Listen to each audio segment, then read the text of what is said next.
Winds have been reported gusting up and over 100 miles per hour here on our Monday night heading into Tuesday morning across Okinawa, specifically in southern areas of the island. Mentioned some of these gusts have gotten upwards about 105 to 110 miles per hour, according to the Japan Meteorological Agency. This despite the island technically getting a glancing blow storm system. For example, this is ASCAT imagery just kind of showing you satellite-derived winds here. And as it passed just towards the south of Okinawa Honto, you can see the core of the winds right about in here, just edging along the southern locations of the island. So yes, winds have been blowing out here, but the good news, the max, that Cat 4 stuff, just towards the south. But for those of you in Kume-Jima, I don't know very many people that are watching this from there, but I know the videographer James Reynolds actually riding this out, covering the storm. They are currently here about 3 a.m. getting the worst of it. They are actually getting hit by that inner eye wall. Look at that right there, running over the island. I know winds have been reported gusting over 110 miles per hour on Kume-Jima,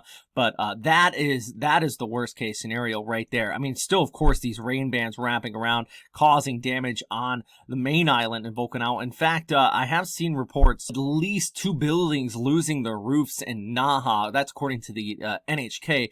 Also, over 40,000 people have lost power. Several injuries reported. Always troublesome, but it's worse when it's situations that are preventable. For example, this one, a woman in her 70s was blown over while walking outside in the typhoon. Also seeing a man blown off a ladder while setting up stuff, fixing something. That's what translation I got here on your Monday evening. So, I mean, it always goes back to stay inside, ride it out. That's at least several injuries I've seen, all being people outside.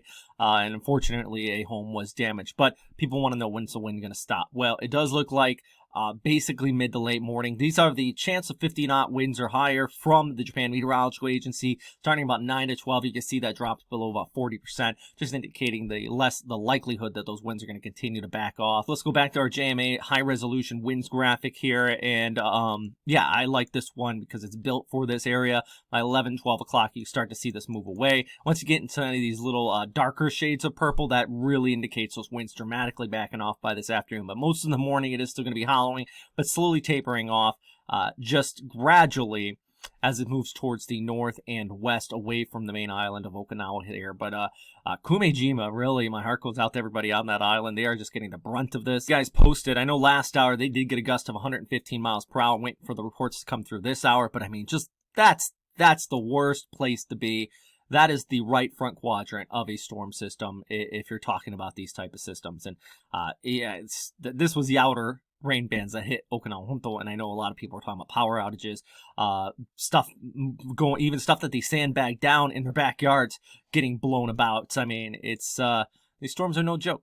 We stress that over and over again. They're no joke, even if the center line misses you. Wind field is very large and dangerous, especially with this one. Now, it is going to continue to move towards the north with a landfall later this week there in South Korea, by the way. Plus, I do want to pull back the picture. There's another storm by the end of the week, likely going to impact Shikoku or possibly Honshu, and it's just another one. It's that time of year. These get back to back. We had Bobby, we had Maysak, and now we got this one, which is going to be developing. So, hey, we're gonna keep an eye on this out here. I hope everybody's staying safe though here in Okinawa tonight. If you have any photos or just reports of what it's like for you, please share. I'm sure other people being impacted by the storm would like to be comforted by the fact that you're okay, they're okay, and you're both riding this out together. Stay safe out there, guys. I hope I don't see any more reports of injuries. Fingers crossed, but there always is a few people heading outside in these storms. Anyways, that's all for now. Stay safe.